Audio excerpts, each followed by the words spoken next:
ಎಲ್ರಿಗೂ ನಮಸ್ಕಾರ. ಇನ್ಫೋಸ್ಟ್ರೀಮ್ ಯೂಟ್ಯೂಬ್ ಚಾನಲ್ಗೆ ಮತ್ತೊಮ್ಮೆ ಸ್ವಾಗತ. ಈ ವಿಡಿಯೋದಲ್ಲಿ ನಾವು ಇನ್ನೊಂದು ಪ್ರಾಬ್ಲಮ್ ಅನ್ನ ಡಿಸ್ಕಸ್ ಮಾಡ್ತಾ ಹೋಗೋಣ. ಇನ್ಫಿಕ್ಸ್ ಟು ಪೋಸ್ಟ್ ಫಿಕ್ಸ್ ಕನ್ವರ್ಷನ್. ಇನ್ಫಿಕ್ಸ್ ಯಾವ ರೀತಿ ಇರುತ್ತೆ? ಎರಡು ಆಪರೆಂಡ್ಗಳಿದಾವೆ ಅಂತ ಅನ್ಕೊಳ್ಳಿ, ಎ ಮತ್ತೆ ಬಿ. ಸೊ ಬರೀ ಆಲ್ಫಾಬೆಟ್ಸ್ ಆಗಿರ್ಬೇಕು ಅಂತ ಏನಿಲ್ಲ, ನಂಬರ್ಸ್ ಕೂಡ ಆಗಿರ್ಬೋದು. ಫಾರ್ ಎಕ್ಸಾಂಪಲ್ 5 + 6 ಅಂತ ಅನ್ಕೊಳ್ಳಿ. 5 ಮತ್ತೆ 6 ಇದೆ. ಅವುಗಳ ಮಧ್ಯ ಆಪರೇಟರ್ಗಳಿರ್ತವೆ. ಯಾವ್ದಾದ್ರು ಆಪರೇಟರ್ ಇರ್ಬೋದು, ಪ್ಲಸ್ ಇರ್ಬೋದು, minus, multiplication, division, exponential, dollar, brackets ಯಾವ್ದಾದ್ರೂ ಕೂಡ ಇರ್ಬೋದು. ಸರಿನಾ? ಇವುಗಳನ್ನ ಏನಂತ ಕರಿತೀವಿ? ಎ ಬಿ ಇರ್ಬೋದು, ಮತ್ತೆ 5 6 ನಂಬರ್ಗಳು ಮತ್ತೆ ಆಲ್ಫಾಬೆಟ್ಸ್ ಅನ್ನ ನಾವು ಆಪರ್ಯಾಂಡ್ಸ್ ಅಂತ ಕರಿತಾ ಹೋಗ್ತೀವಿ. ಆಪರ್ಯಾಂಡ್ಸ್. ಅವುಗಳ ಮಧ್ಯ ರಿಲೇಶನ್ಶಿಪ್ ಅನ್ನ ತೋರಿಸೋದು. ನೋಡಿ, ಎ ಪ್ಲಸ್ ಬಿ ಎರಡನ್ನು ಕೂಡ ಆಡ್ ಮಾಡ್ರಿ. ಸೊ ಇದನ್ನ ನಾವೇನಂತ ಕರಿತೀವಿ? ಪ್ಲಸ್, ಮೈನಸ್, ಮಲ್ಟಿಪ್ಲಿಕೇಶನ್ ಇವುಗಳನ್ನೆಲ್ಲ ಏನಂತ ಕರಿತೀವಿ? ಆಪರೇಟರ್ಸ್ ಅಂತ ಕರಿತಾ ಹೋಗ್ತೀವಿ. ಸರಿನಾ? ಈ ಇನ್ಫಿಕ್ಸ್ ಯಾವ ರೀತಿ ಇರುತ್ತೆ ಅಂತಂದ್ರೆ, ಇನ್ಫಿಕ್ಸ್ ಅಂತಂದ್ರೆ ಸಿಂಪಲ್, ಒಂದು ಆಪರೆಂಟ್ ಇನ್ನೊಂದು ಆಪರೆಂಟ್, ಅವುಗಳ ಮಧ್ಯೆ ಒಂದು ಯಾವ್ದಾದ್ರು ಒಂದು ಆಪರೇಟರ್ ಇದ್ದೇ ಇರುತ್ತೆ. ಸರಿನಾ? ಎರಡು ಆಪರೆಂಟ್ಗಳ ಮಧ್ಯ ಒಂದು ಆಪರೇಟರ್. ಸೊ ಅದನ್ನ ಏನಂತ ಕರಿತೀವಿ? ಇನ್ಫಿಕ್ಸ್. ಅವ್ರೇನ್ ಹೇಳ್ತಾ ಇರೋದು, ಇನ್ಫಿಕ್ಸ್ ಇಂದ ಪೋಸ್ಟ್ ಫಿಕ್ಸಿಗೆ ಕನ್ವರ್ಟ್ ಮಾಡ್ರಿ. ಇದನ್ನ ನಾನು ಪೋಸ್ಟ್ ಫಿಕ್ಸಿಗೆ ಕನ್ವರ್ಟ್ ಮಾಡ್ಬೇಕು ಅಂದ್ರೆ ಯಾವ ರೀತಿ? ಇದು ಮೊದಲನೇ ಆಪರೆಂಡ್, ಇದು ಎರಡನೇ ಆಪರೆಂಡ್, ಅವುಗಳ ಮಧ್ಯೆ ಒಂದು ಆಪರೇಟರ್. ಸೊ ಫಸ್ಟ್ ಮೊದಲನೇ ಆಪರೆಂಡ್ ಅನ್ನ ಬರಿಬೇಕು, ನೆಕ್ಸ್ಟ್ ಎರಡನೇ ಆಪರೆಂಡ್ ಅನ್ನ ಬರಿಬೇಕು. ಪೋಸ್ಟ್ ಫಿಕ್ಸ್ ಅಂದ್ರೇನು? ಪೋಸ್ಟ್ ಮುಂದೆ. ಸೊ ಆಪರೇಟರ್ ಎಲ್ಲರಿಗಿನ್ನ ಮುಂದೆ ಇರುತ್ತೆ. ಗೊತ್ತಾಯ್ತಾ? ಆಪರೆಂಡ್ 1, ಆಪರೆಂಡ್ 2 ಮತ್ತೆ ಆಪರೇಟರ್ ಎಲ್ಲರಿಗಿನ್ನ ಮುಂದೆ ಇರುತ್ತೆ. ಸೊ ಇದೇನಿದು? Post fix. ಇದು ಇನ್ಫಿಕ್ಸ್. ಸರಿನಾ? ಈಗ ಅವ್ರು ಹೇಳ್ತಾ ಇರೋದೇನು? ಕೊಟ್ಟಿರುವಂತ ಇನ್ಫಿಕ್ಸ್ ಎಕ್ಸ್ಪ್ರೆಷನ್ ಅನ್ನ ನಾವು ಪೋಸ್ಟ್ ಫಿಕ್ಸ್ ಆಗಿ ಕನ್ವರ್ಟ್ ಮಾಡಬೇಕು. ಸೊ ಅದಕ್ಕಿಂತ ಮುಂಚೆ ನಮಗೆ ಗೊತ್ತಾಗಬೇಕಾಗಿರೋದೇನು? Operator precedence. ಫಸ್ಟ್ ಪ್ರಿಫರೆನ್ಸ್ ನಾವೇನಿದ್ರು ಕೂಡ ಬ್ರಾಕೆಟ್ಗಳಿಗೆ ಕೊಡ್ತೀವಿ. Open bracket, closed bracket. So ಈ ತರನಾದ್ರೂ ಕೊಡ್ಬೋದು, ಇಲ್ಲ ಅಂತಂದ್ರೆ ಈ ತರ ಫ್ಲವರ್ ಬ್ರಾಕೆಟ್ಸ್ ಆದ್ರೂ ಕೊಡ್ಬೋದು, ಇಲ್ಲ ಅಂತಂದ್ರೆ ನಮಗೆ ಬಾಕ್ಸ್ ತರನಾದ್ರೂ ಕೊಡ್ಬೋದು. ಯಾವ ತರ ಕೊಟ್ರು ಕೂಡ ಸೇಮ್. ಫಸ್ಟ್ ಪ್ರಿಫರೆನ್ಸ್ ಯಾರಿಗೆ? ಬ್ರಾಕೆಟ್ಸ್, ಪ್ಯಾರಂಥಿಸಿಸ್ ಅಂತ ಕೂಡ ಕರಿಬಹುದು. ಸೆಕೆಂಡ್ ಪ್ರಿಫರೆನ್ಸ್ ಯಾರಿಗೆ? ಎಕ್ಸ್ಪೋನೆನ್ಷಿಯಲ್. ಎಕ್ಸ್ಪೋನೆನ್ಷಿಯಲ್ ಕೊಡ್ಬೋದು, ಇಲ್ಲ ಅಂದ್ರೆ ಡಾಲರ್ ಕೊಡ್ಬೋದು. ಸರಿನಾ? ಎರಡೂ ಕೂಡ ಒಂದೇ.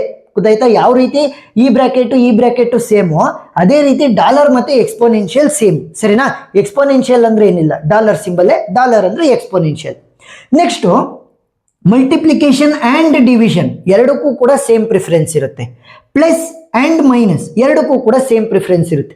ಈಗ ಏನ್ ಮಾಡಬೇಕು? ಯಾಕಂದ್ರೆ ಮಲ್ಟಿಪ್ಲಿಕೇಶನ್, ಡಿವಿಷನ್ ಎರಡು ಕೂಡ ಒಂದೇ ಸಲ ಬರ್ಬೋದು. For example A plus B star C minus D/E. So ಈ ತರ ಬಂದಾಗ ನನಗೆ ಕೊಟ್ಟಿರುವಂತ ಎಕ್ಸ್ಪ್ರೆಷನ್ ಅಲ್ಲಿ ಮಲ್ಟಿಪ್ಲಿಕೇಶನ್ ಕೂಡ ಇದೆ, ಡಿವಿಷನ್ ಕೂಡ ಇದೆ.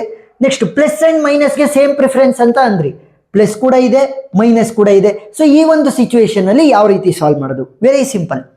ಸೊ ಯಾವಾಗ ನಮಗೆ ಪ್ಲಸ್ ಮೈನಸ್ ಅಥವಾ ಮಲ್ಟಿಪ್ಲಿಕೇಶನ್ ಡಿವಿಷನ್ ಬರುತ್ತೆ, ಲೆಫ್ಟ್ ಟು ರೈಟ್ ಅಸೋಸಿಯೇಟಿವಿಟಿನ ಫಾಲೋ ಮಾಡ್ತೀವಿ. ಎರಡರಲ್ಲೂ ಅಷ್ಟೇ. ಈಗ ಪ್ಲಸ್, ಮಲ್ಟಿಪ್ಲಿಕೇಶನ್, ಮೈನಸ್, ಡಿವಿಷನ್ ಇಷ್ಟರಲ್ಲಿ ಪ್ರಿಫರೆನ್ಸ್ ಜಾಸ್ತಿ ಯಾರಿಗೆ? ಮಲ್ಟಿಪ್ಲಿಕೇಶನ್ಗೆ ಮತ್ತೆ ಡಿವಿಷನ್ಗೆ. ಇವರಿಬ್ಬರಿಗೆ ಪ್ರಿಫರೆನ್ಸ್ ಜಾಸ್ತಿ, ಪ್ಲಸ್ ಮತ್ತೆ ಮೈನಸ್ಗಿನ್ನ. ಈಗ ಇವರಿಬ್ರು ಕೂಡ ಇರೋದ್ರಿಂದ ಯಾರಿಗೆ ಪ್ರಿಫರೆನ್ಸ್ ಅನ್ನ ಕೊಡಬೇಕು? Left to right associativity. ನನ್ನ ಲೆಫ್ಟ್ ಹ್ಯಾಂಡ್ ಸೈಡ್ ಇಂದ ರೈಟ್ ಹ್ಯಾಂಡ್ ಸೈಡ್ಗೆ ನೋಡ್ಬೇಕು. ಯಾರು ಫಸ್ಟ್ ಬಂದಿರ್ತಾರೆ ಅವ್ರಿಗೆ ಪ್ರಿಫರೆನ್ಸ್. ಸೊ ಇವಾಗ ಪ್ರಿಫರೆನ್ಸ್ ಯಾರಿಗೆ ಬರುತ್ತೆ? ಮಲ್ಟಿಪ್ಲಿಕೇಶನ್ಗೆ ಬರುತ್ತೆ. ಗೊತ್ತಾಯ್ತಾ? ಸೊ ಇವಾಗ ಸಾಲ್ವ್ ಮಾಡೋದು ಯಾವ ರೀತಿ? ಎ ಪ್ಲಸ್, ಇದು ಮೊದಲನೇ ಆಪರೆಂಟ್, ಇದು ಆಪರೇಟರ್, ಇದು ಎರಡನೇ ಆಪರೆಂಟ್. ಸೊ ನಾನು ಈ ಕೊಟ್ಟಿರುವಂತ ಇನ್ಫಿಕ್ಸ್ ಅನ್ನ ಇನ್ಫಿಕ್ಸ್ ಅನ್ನ ಪೋಸ್ಟ್ ಫಿಕ್ಸ್ ಆಗಿ ಯಾವ ರೀತಿ ಕನ್ವರ್ಟ್ ಮಾಡೋದು? ಫಸ್ಟ್ ಆಪರೆಂಡ್ 1 ಅನ್ನ ಬರೀರಿ, ನೆಕ್ಸ್ಟ್ ಆಪರೆಂಡ್ 2 ಸಿ ಅನ್ನ ಬರೀರಿ, ನೆಕ್ಸ್ಟ್ ಆಪರೇಟರ್ ಅನ್ನ ಬರೀರಿ. ಮಲ್ಟಿಪ್ಲಿಕೇಶನ್ ಇದೇನ್ ಬೇಕಾಗಿಲ್ಲ. ಸೊ ಪ್ರಾಬ್ಲಮ್ ಸಾಲ್ವ್ ಮಾಡ್ಬೇಕಾದ್ರೆ ನೀಟಾಗಿ ಅಂಡರ್ಸ್ಟ್ಯಾಂಡ್ ಆಗ್ತಾ ಹೋಗುತ್ತೆ. ಸರಿನಾ? ಸೊ ಇದು ಒಂಥರ ವೆರಿಫೈ ಮಾಡ್ಕೊಳಕಷ್ಟೇ. ಈಗ ಏನಾಯ್ತು? ಇದು ಅಷ್ಟು ಕೂಡ ಒಂದು ಆಪರೆಂಡ್ ಆಗಿ ವರ್ಕ್ ಆಗುತ್ತೆ. ಯಾವ ತರ? ಒಂದು ಆಪರೆಂಡ್ ಆಗಿ. ಸರಿನಾ? ಇನ್ನು ಉಳ್ಕೊಂಡಿದ್ದೇನು? -D ಉಳ್ಕೊಂತು, /E ಉಳ್ಕೊಂತು. ಈಗ ಪ್ಲಸ್ ಇದೆ, ಇದು ಅಷ್ಟು ಕೂಡ ಒಂದು ಆಪರೆಂಡ್. ಸರಿನಾ? ಪ್ಲಸ್ ಇದೆ, ಮೈನಸ್ ಇದೆ, ಡಿವಿಷನ್ ಇದೆ. ಈ ಮೂರರಲ್ಲಿ ಯಾರಿಗೆ ಜಾಸ್ತಿ ಪ್ರಿಫರೆನ್ಸ್? ಡಿವಿಷನ್. ಸೊ ಇವಾಗ ಏನ್ ಮಾಡ್ಬೇಕು? A plus B C star ಹಂಗೆ ಉಳ್ಕೊಳುತ್ತೆ, ಮೈನಸ್ ಕೂಡ ಹಂಗೆ ಉಳ್ಕೊಳುತ್ತೆ. D is an operand, first operand, ಈ ಇನ್ನೊಂದು ಆಪರೆಂಟ್, ಅವುಗಳ ಮಧ್ಯೆ ನನಗೆ ಡಿವಿಷನ್ ಆಪರೇಟರ್ ಇದೆ. ಸೊ ಫಸ್ಟ್ ಆಪರೆಂಟ್ 1 ಅನ್ನ ಬರೀರಿ ಡಿ, ನೆಕ್ಸ್ಟ್ ಆಪರೆಂಟ್ 2 ಅನ್ನ ಬರೀರಿ ಇ, ನೆಕ್ಸ್ಟ್ ಆಪರೇಟರ್ ಅನ್ನ ಬರೀರಿ. ಸೊ ಇವಾಗ ಏನಾಗುತ್ತೆ? ಇದು ಅಷ್ಟು ಕೂಡ ಸೇರಿ ನನಗೆ ಸಪರೇಟ್ ಆಪರೆಂಡ್ ಆಗಿ ವರ್ಕ್ ಆಗುತ್ತೆ. ಈಗ ನನ್ನ ಹತ್ರ ಇರೋದು ಪ್ಲಸ್ ಇದೆ, ಮೈನಸ್ ಇದೆ. ಸೊ ಏನ್ ಮಾಡ್ಬೇಕು? Left to right associativity. Left ಇಂದ ರೈಟ್ ಗೆ ನೋಡಿದಾಗ ಪ್ಲಸ್ ಫಸ್ಟ್ ಬಂದಿದೆ. ಸೊ ಇದು ಮೊದಲನೇ ಆಪರೆಂಟ್, ಇದು ಅಷ್ಟು ಕೂಡ ಎರಡನೇ ಆಪರೆಂಟ್ ಆಗುತ್ತೆ, ಇದು ಆಪರೇಟರ್. ಸೊ ಫಸ್ಟ್ ಮೊದಲನೇ ಆಪರೆಂಟ್, ನೆಕ್ಸ್ಟ್ ಎರಡನೇ ಆಪರೆಂಡ್ ಅನ್ನ ಬರಿಬೇಕು, ಆಮೇಲೆ ಆಪರೇಟರ್ ಅನ್ನ ಬರಿಬೇಕು. ಈಗ ಇದಷ್ಟು ಕೂಡ ಸೇರಿ ಒಂದು ಆಪರೆಂಡ್ ಆಗಿ ವರ್ಕ್ ಆಗುತ್ತೆ. ನೆಕ್ಸ್ಟ್ ಮೈನಸ್ ಡಿ ಸ್ಲ್ಯಾಶ್ ಮಾತ್ರ ಉಳ್ಕೊಂತ, ಅಂದ್ರೆ ಡಿವಿಷನ್ ಉಳ್ಕೊಂತು. ಈಗ ಒಂದೇ ಒಂದು ಆಪರೇಟರ್ ಇರೋದು. So this is operand 1, this is operand 2, this is operator. So A B C star plus operand 2 ಅನ್ನು ಬರೀರಿ, ಡಿ ಇ ಡಿವಿಷನ್ ಆಪರೇಟರ್ ಅನ್ನು ಬರೀರಿ. So this is the postfix form of the given infix. So ಇದು infix ಅಲ್ವಾ, ಎರಡು ಆಪರೆಂಡ್ ಮಧ್ಯೆ operator, ಎರಡು ಆಪರೆಂಡ್ ಮಧ್ಯೆ ಆಪರೇಟರ್. ಸೊ ಇನ್ಫಿಕ್ಸ್ ಅನ್ನ ನಾವು ಪೋಸ್ಟ್ ಫಿಕ್ಸ್ ಕನ್ವರ್ಟ್ ಮಾಡಿದೀವಿ. ಇದೇನಿದು without using stack method. But ನಿಮಗೆ ಕೇಳೋದು ಸ್ಟ್ಯಾಕ್ ಮೆಥಡ್ ಅನ್ನ ಯೂಸ್ ಮಾಡ್ಕೊಂಡು ಸಾಲ್ವ್ ಮಾಡ್ರಿ ಅಂತ. ನಾನು ಇಲ್ಲಿ ಸ್ಟೆಪ್ ಬೈ ಸ್ಟೆಪ್ ಹೇಳ್ಕೊಡ್ತಾ ಹೋಗ್ತೀನಿ, ನೀಟಾಗಿ ಕಲ್ಕೊಂತ ಹೋಗಿರಿ, ಸರಿನಾ? ಎಸ್. ಈಗ ನಾನು ಯಾವುದೇ ಒಂದು ಪ್ರಾಬ್ಲಮ್ ಅನ್ನ ಸಾಲ್ವ್ ಮಾಡ್ತಿದ್ರೆ ಇನ್ಫಿಕ್ಸ್ ಇಂದ ಪೋಸ್ಟ್ ಫಿಕ್ಸ್ ಇರ್ಬೋದು, ಇನ್ಫಿಕ್ಸ್ ಇಂದ ಪ್ರಿಫಿಕ್ಸ್ ಇರ್ಬೋದು, ನಾನು 3 ಕಾಲಮ್ಗಳನ್ನ ಯೂಸ್ ಮಾಡ್ತೀನಿ. ಒಂದು ಸಿಂಬಲ್ ಅನ್ನೋ ಕಾಲಮ್ಮು, ನೆಕ್ಸ್ಟ್ ಎರಡನೇದು ಆಪರೇಟರ್, ನೆಕ್ಸ್ಟ್ ಮೂರನೇದು ಯಾವುದು? ಮೂರನೇದು ಪೋಸ್ಟ್ ಫಿಕ್ಸ್, ಸರಿನಾ? 3 ಕಾಲಮ್ಗಳನ್ನ ಯೂಸ್ ಮಾಡ್ತೀವಿ, ಸಿಂಬಲ್ಲು, ಆಪರೇಟರ್. ಸೊ ಇದನ್ನ ನೀವು ಸ್ಟ್ಯಾಕ್ ಅಂತ ಕೂಡ ಕರಿತಾ ಹೋಗ್ಬೋದು, ಸರಿನಾ? ಒಬ್ಬೊಬ್ರು ಸ್ಟ್ಯಾಕ್ ಅಂತ ಬರೀತಾರೆ, ನಾವು ಆಪರೇಟರ್ ಅಂತ ಕೂಡ ಬರೀಬಹುದು. Next postfix. ಸೊ 3 ಕಾಲಮ್ಗಳನ್ನ ತಗೊಂತ ಹೋಗ್ಬೇಕು. ಲೈನ್ ಒಂಚೂರು ಆ ಕಡೆ ಈ ಕಡೆ ಮಿಸ್ ಆಗಿರ್ಬೋದು, ಸೊ ನೋ ವರಿ. ಮೊದಲನೇ ಸಿಂಬಲ್ ಅನ್ನ ತೊಳಿ. ಮೊದಲನೇ ಸಿಂಬಲ್ ಯಾವುದು? A operand operator. ನಾನು ಹೇಳಿದ್ದೀನಿ, ನಂಬರ್ಸ್ ಬಂದ್ರೆ ಅಥವಾ ಆಲ್ಫಾಬೆಟ್ಸ್ ಬಂದ್ರೆ ನನಗೆ ಆಪರೆಂಡ್ ಅಂತ ಕರಿತೀನಿ. ಪ್ಲಸ್ ಮೈನಸ್ ಮಲ್ಟಿಪ್ಲಿಕೇಶನ್ ಇವೆಲ್ಲ ಏನಾಗ್ತವೆ? ಆಪರೇಟರ್ ಆಗ್ತವೆ. ಸೊ ಆಪರೆಂಡ್ ಬಂದ್ರೆ ಡೈರೆಕ್ಟ್ ಆಗಿ ನಾವು ಪೋಸ್ಟ್ ಫಿಕ್ಸಿಗೆ ಬರಿಬೇಕು, ಸರಿನಾ? ಆಪರೆಂಡ್ ಎ ಬಿ ಸಿ ಡಿ ಅಥವಾ 5 6 7 8 ನಂಬರ್ಸ್ ಅಥವಾ ಆಲ್ಫಾಬೆಟ್ಸ್ ಬಂದ್ರೆ ಡೈರೆಕ್ಟ್ ಆಗಿ ಪೋಸ್ಟ್ ಫಿಕ್ಸಿಗೆ ಬರಿಬೇಕು. ನೆಕ್ಸ್ಟ್ ಸಿಂಬಲ್ ಯಾವುದು? Plus. So plus is the symbol. ನಾನೇನ್ ಮಾಡಬೇಕು? ಆಪರೇಟರ್ಗೆ ಹಾಕ್ಬೇಕು. ಯಾಕೆ? ಪ್ಲಸ್ ಈಸ್ ಎನ್ ಆಪರೇಟರ್ ಅಲ್ವಾ? ಸೊ ಆಪರೇಟರ್ ಕಾಲಮ್ಗೆ ಆ್ಯಡ್ ಮಾಡಬೇಕು. ಪೋಸ್ಟ್ ಫಿಕ್ಸ್ ಹಂಗೆ ಉಳ್ಕೊಳುತ್ತೆ, A. Next open bracket. So open bracket ನಾನು ಹೇಳಿರ್ತೀನಿ, ಬ್ರ್ಯಾಕೆಟ್ಗಳು ಬಂದಾಗ ಎಕ್ಸೆಪ್ಷನ್, ಸರಿನಾ? ನಾನು ಯಾವಾಗ ಹೇಳ್ತೀನಿ ಅವಾಗ ಮಾತ್ರ ನಾವು ಸಾಲ್ವ್ ಮಾಡ್ತಾ ಹೋಗ್ತೀವಿ, ಅಲ್ಲಿವರೆಗೂ ಕೂಡ ಸುಮ್ ಬರ್ಕಂತೀವಿ. ಪ್ಲಸ್ ಆಲ್ರೆಡಿ ನನ್ನ ಸ್ಟ್ಯಾಕ್ ಅಥವಾ ಆಪರೇಟರ್ ಅಲ್ಲಿ ಇತ್ತು, ಈಗ ಓಪನ್ ಬ್ರ್ಯಾಕೆಟ್ ಅನ್ನ ಬರಿತೀನಿ, ಸರಿನಾ? ಬರ್ದಿರೋಣ, ಆಮೇಲೆ ನಾನು ಹೇಳ್ಕೊಡ್ತೀನಿ ಯಾವ ರೀತಿ ಸಾಲ್ವ್ ಮಾಡೋದು ಅಂತ. ಸೊ ಎ ಹಂಗೆ ಉಳ್ಕೊಳುತ್ತೆ ಪೋಸ್ಟ್ ಫಿಕ್ಸ್ ಅಲ್ಲಿ. ನೆಕ್ಸ್ಟ್ ಯಾವುದು? B. So B is an operand. Operand ಆದ್ರೆ ಡೈರೆಕ್ಟ್ ಆಗಿ ಪೋಸ್ಟ್ ಫಿಕ್ಸಿಗೆ ಬರಿಬೇಕು. ಸೊ ಸ್ಟ್ಯಾಕ್ ಅಥವಾ ಆಪರೇಟರ್ ಹಂಗೆ ಉಳ್ಕೊಳುತ್ತೆ. ಪೋಸ್ಟ್ ಫಿಕ್ಸ್ ಅಲ್ಲಿ ನಾವು ಬಿ ಅನ್ನು ಕೂಡ ಆ್ಯಡ್ ಮಾಡ್ತೀವಿ. Next multiplication. ಸೊ ಇಲ್ಲಿ ಆಪರೇಟರ್ ಇಲ್ಲಿ ಬ್ರ್ಯಾಕೆಟ್ ಇನ್ ಹಿಂದೆ ಆಗಿರ್ಬೋದು, ಬ್ರ್ಯಾಕೆಟ್ ಇನ್ ಮುಂದೆ ಆಗಿರ್ಬೋದು, ಏನು ಕೂಡ ಮಾಡಕ್ ಹೋಗ್ಬೇಡ್ರಿ. ನಾನು ಹೇಳೋವರೆಗೂ ಕೂಡ ಸುಮ್ಮನೆ ಇನ್ಸರ್ಟ್ ಮಾಡ್ತಾ ಹೋಗಿ. ಪ್ಲಸ್ ಹಂಗೆ ಇರಲಿ, ಓಪನ್ ಬ್ರ್ಯಾಕೆಟ್ ಆದ್ಮೇಲೆ ಮಲ್ಟಿಪ್ಲಿಕೇಶನ್ ಹಂಗೆ ಆ್ಯಡ್ ಮಾಡ್ರಿ, ಸರಿನಾ? ಎ ಮತ್ತೆ ಬಿ ಹಂಗೆ ಉಳ್ಕೊಳ್ಳಿ. ನೆಕ್ಸ್ಟ್ ಸಿ ಅನ್ನ ಆ್ಯಡ್ ಮಾಡಬೇಕು. ಸೊ ಸಿ ಇಸ್ ಎನ್ ಆಪರೆಂಡ್ ಅಂತಂದ್ರೆ ನಾವೇನ್ ಮಾಡ್ತೀವಿ? ಡೈರೆಕ್ಟ್ ಆಗಿ ಪೋಸ್ಟ್ ಫಿಕ್ಸ್ಗೆ ಬರಿತಾ ಹೋಗ್ತೀವಿ. Next minus. ಸೊ ಈಗ ಆಟ ಶುರು, ಸರಿನಾ? ಏನ್ ಗೊತ್ತಾ? ಇಲ್ಲಿ ಮೈನಸ್ ಇನ್ ಪ್ರಿಫರೆನ್ಸ್ ಏನಿದೆ? ಇಲ್ಲಿದೆ 4ನೇದು. ಇಲ್ಲಿ ಟಾಪ್ ಆಫ್ ದಿ ಸ್ಟ್ಯಾಕ್ ಅಲ್ಲಿ ಏನಿರೋದು? ನನಗೆ multiplication. So multiplication is having more precedence than minus, ಸರಿನಾ?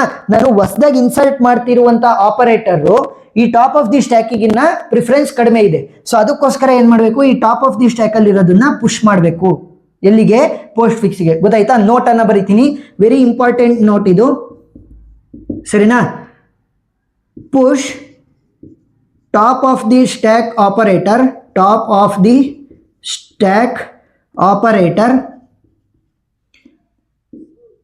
ಇಫ್ ದಿ ಪ್ರಿಸಿಡೆನ್ಸ್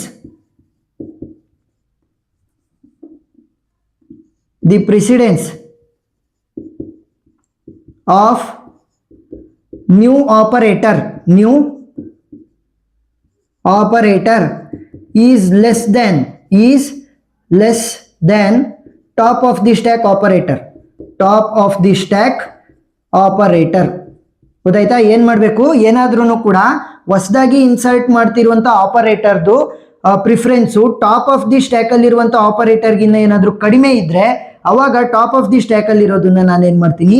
ಪುಷ್ ಮಾಡ್ತೀನಿ. ಸೊ ನ್ಯೂ ಆಗಿ ಹೊಸದಾಗಿ ಇನ್ಸರ್ಟ್ ಮಾಡ್ತಿರೋದು ಯಾವುದು? Minus. Top of the stack ಅಲ್ಲಿ ಮಲ್ಟಿಪ್ಲಿಕೇಶನ್ ಇದೆ. ಸೊ ಅದಕ್ಕೋಸ್ಕರ ಏನ್ ಮಾಡ್ಬೇಕು? ಅದನ್ನ ಪುಷ್ ಮಾಡಬೇಕು. ಸೊ ಪುಷ್ ಮಾಡಿದಾಗ ಏನಾಯ್ತು? ಪ್ಲಸ್ ಹಂಗೆ ಉಳ್ಕೊಂತು, ಓಪನ್ ಬ್ರಾಕೆಟ್ ಹಂಗೆ ಉಳ್ಕೊಂತು. ಇಲ್ಲಿ ಮಲ್ಟಿಪ್ಲಿಕೇಶನ್ ಇದ್ದಿದ್ದೇನಾಯ್ತು? ಇಲ್ಲಿಗೆ ಪೋಸ್ಟ್ ಫಿಕ್ಸ್ಗೆ ಪುಷ್ ಆಗಿದೆ. ಸೊ ಈ ಮೈನಸ್ ಇಲ್ಲಿ ಬಂದು ಕೂತ್ಕೊಳುತ್ತೆ. ಗೊತ್ತಾಯ್ತಾ? ಇಲ್ಲೇನಾದ್ರೂ ಕೂಡ ಹೈಯರ್ ಪ್ರೆಸಿಡೆನ್ಸ್ ಇರೋದಿದ್ರೆ ಅದನ್ನ ಪುಷ್ ಮಾಡಿ ಇದು ಬಂದು ಇಲ್ಲಿ ಕೂತ್ಕೊಳುತ್ತೆ. Next D plus open bracket minus D is an operand. So direct ಆಗಿ ಇಲ್ಲಿಗೆ ಇನ್ಸರ್ಟ್ ಮಾಡ್ತಾ ಹೋಗಿ.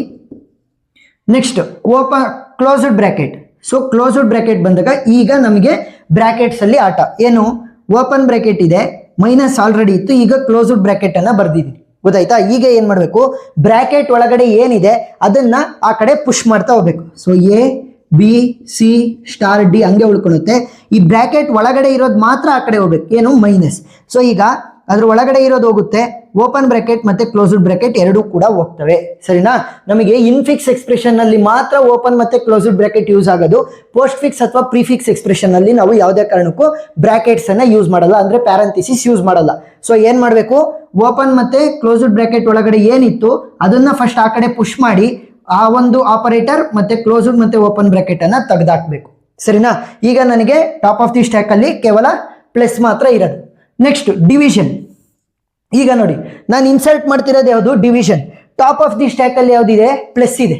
ನೋಡಿ, ಡಿವಿಷನ್ ನಾನು ಆಗ್ತಾ ಇರೋದು ಟಾಪ್ ಆಫ್ ದಿ ಸ್ಟ್ಯಾಕ್ ಅಲ್ಲಿ ಮೈನಸ್ ಇದೆ. ಅಂದ್ರೆ ಹೊಸದಾಗಿ ಇನ್ಸರ್ಟ್ ಮಾಡ್ತಿರುವಂತದ್ದು ಏನಿದೆ, ಹೊಸದಾಗಿ ಇನ್ಸರ್ಟ್ ಮಾಡ್ತಿರುವಂತ division operator is having more precedence than the top of the stack. ಏನು, new operator is having the more precedence than the top of the stack operator. ಅವಾಗ ಏನ್ ಮಾಡಬೇಕು, ಕೀಪ್ ಆಸ್ ಇಟ್ ಈಸ್ ಅಂತಂದ್ರೆ plus ಹಂಗೆ ಉಳ್ಕೊಂಡಿರ್ರಿ, ಅದ್ರ ಜೊತೆಗೆ division ಅನ್ನು ಕೂಡ ಬರೀರಿ. ಏನು, ಹೊಸದಾಗಿ ಇನ್ಸರ್ಟ್ ಮಾಡ್ತಿರುವಂತ ಆಪರೇಟರ್ದು ಏನಾದ್ರೂ precedence top of the stack ಅಲ್ಲಿ ಇರುವಂತ ಆಪರೇಟರ್ಗಿನ್ನ ಜಾಸ್ತಿ ಇದ್ರೆ ಅವಾಗ ಸುಮ್ಮನೆ ಹಂಗೆ ಇನ್ಸರ್ಟ್ ಮಾಡಬೇಕು. ಏನಾದ್ರೂ ಕೂಡ ಹೊಸದಾಗಿ ಇನ್ಸರ್ಟ್ ಮಾಡ್ತಿರುವಂತದ್ರದ್ದು ಏನಾದ್ರೂ ಟಾಪ್ ಆಫ್ ದಿ ಸ್ಟ್ಯಾಕಿಗಿನ್ನ ಕಡಿಮೆ ಇದ್ರೆ ಅವಾಗ ಏನ್ ಮಾಡಬೇಕು, ಟಾಪ್ ಆಫ್ ದಿ ಸ್ಟ್ಯಾಕ್ ಅನ್ನ ಆ ಕಡೆ ಕಳಿಸ್ಬೇಕು. ಗೊತ್ತಾಯ್ತಾ? ಏನಾದ್ರೂ ಸ್ಟ್ಯಾಕ್ ಅಲ್ಲಿ ಹೈಯರ್ ಪ್ರಿಸಿಡೆನ್ಸ್ ಇರೋದಿದ್ರೆ ಆ ಕಡೆ ಕಳಿಸ್ರಿ, ಲೋವರ್ ಪ್ರಿಸಿಡೆನ್ಸ್ ಇರೋದಿದ್ರೆ ಅದ್ರ ಜೊತೆಗೆ ಬರೀರಿ ಅಷ್ಟೇ. ಸರಿನಾ? ಒಂದೆರಡು ವಿಡಿಯೋ ನೋಡಿದಾಗ ನೀಟಾಗಿ ಅರ್ಥ ಆಗ್ತಾ ಹೋಗುತ್ತೆ. ಇನ್ನು ಉಳಿದಿರೋದೆಲ್ಲ ಹಂಗೆ ಉಳ್ಕೊಳ್ತೀವಿ, A B C star D minus. ಗೊತ್ತಾಯ್ತಾ? ಏನ್ ಮಾಡಿದ್ವಿ, ಹೊಸದಾಗಿ ಇನ್ಸರ್ಟ್ ಮಾಡ್ತಿರುವಂತದ್ರದ್ದು ಜಾಸ್ತಿ ಪ್ರಿಸಿಡೆನ್ಸ್ ಇದ್ರೆ ಡೈರೆಕ್ಟ್ ಆಗಿ ಇಲ್ಲಿಗೆ ಇನ್ಸರ್ಟ್ ಮಾಡಬೇಕು. ಹೊಸದಾಗಿ ಇನ್ಸರ್ಟ್ ಮಾಡ್ತಿರುವಂತದ್ರದ್ದು ಕಡಿಮೆ ಪ್ರಿಸಿಡೆನ್ಸ್ ಇದ್ರೆ ಟಾಪ್ ಆಫ್ ದಿ ಸ್ಟ್ಯಾಕ್ ಅಲ್ಲಿ ಇರೋದನ್ನ ಕಳಿಸ್ಬೇಕು. ಕಡಿಮೆ ಇದ್ರೆ ಟಾಪ್ ಆಫ್ ದಿ ಸ್ಟ್ಯಾಕ್ ಆ ಕಡೆಗೆ, ಜಾಸ್ತಿ ಇದ್ರೆ ಅದ್ರ ಜೊತೆಗೆ ಅಷ್ಟೇ. ಸರಿನಾ? ನೆಕ್ಸ್ಟ್ ಯಾವ್ದಿದೆ, E. So E is an operand. So plus division ಹಂಗೆ ಉಳ್ಕೊಳುತ್ತೆ, A B C star D minus E. ಸರಿನಾ? ಈಗ ನನಗೆ ಯಾವುದೇ ಒಂದು ಎಲಿಮೆಂಟ್ ಇಲ್ಲ ಮುಂದೆ, ಸರಿನಾ, ಇನ್ಸರ್ಟ್ ಮಾಡಕ್ಕೆ. ಸೊ ಅದಕ್ಕೋಸ್ಕರ ಏನ್ ಮಾಡ್ತೀನಿ, ಈ ಸ್ಟ್ಯಾಕ್ ಅನ್ನ ನಾನು ಎಂಟಿ ಮಾಡಬೇಕು. ಯಾವ ರೀತಿ ಎಂಟಿ ಮಾಡ್ತೀನಿ, ಸಿಂಪಲ್, ರೈಟ್ ಸೈಡ್ ಇಂದ ಲೆಫ್ಟ್ ಸೈಡ್ಗೆ, ಅಂದ್ರೆ ಟಾಪ್ ಆಫ್ ದಿ ಸ್ಟ್ಯಾಕ್ ಅಲ್ಲಿ ನನಗೆ ಡಿವಿಷನ್ ಇರೋದು. ಸೊ ಫಸ್ಟ್ ಅದನ್ನ ಆ ಕಡೆಗೆ ಪಾಪ್ ಮಾಡ್ತೀನಿ. ನೆಕ್ಸ್ಟ್ ಇರೋದು ಯಾವುದು, ಪ್ಲಸ್. ಸೊ ಪ್ಲಸ್ ಅನ್ನ ಬರಿತೀನಿ. ಸಿಂಪಲ್, ರೈಟ್ ಸೈಡ್ ಇಂದ ಲೆಫ್ಟ್ ಸೈಡಿಗೆ ಪಾಪ್ ಮಾಡಿ. ಫಸ್ಟ್ ಡಿವಿಷನ್ ಹೋಗುತ್ತೆ ಆ ಕಡೆಗೆ, ನೆಕ್ಸ್ಟ್ ಪ್ಲಸ್ ಆ ಕಡೆಗೆ ಹೋಗುತ್ತೆ. So this is the final answer. This is the postfix conversion for the given infix expression. ಗೊತ್ತಾಯ್ತಾ?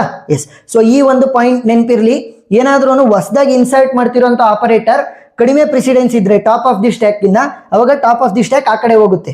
ಅದೇ ಏನಾದ್ರೂ ಹೊಸದಾಗಿ ಇನ್ಸರ್ಟ್ ಮಾಡ್ತಿರುವಂತದ್ದು ಜಾಸ್ತಿ ಪ್ರೆಸಿಡೆನ್ಸ್ ಇದ್ರೆ ಟಾಪ್ ಆಫ್ ದಿ ಸ್ಟ್ಯಾಕ್ ಗಿನ್ನ ಅವಾಗ ಅವರಿಬ್ರು ಕೂಡ ಸೇಮ್ ಆಗಿ ಅಲ್ಲೇ ಉಳ್ಕೊಂತಾರೆ. ಸರಿನಾ? ಈ ಎರಡು ಪಾಯಿಂಟ್ ನೀಟಾಗಿ ನೆನಪಿರ್ಲಿ.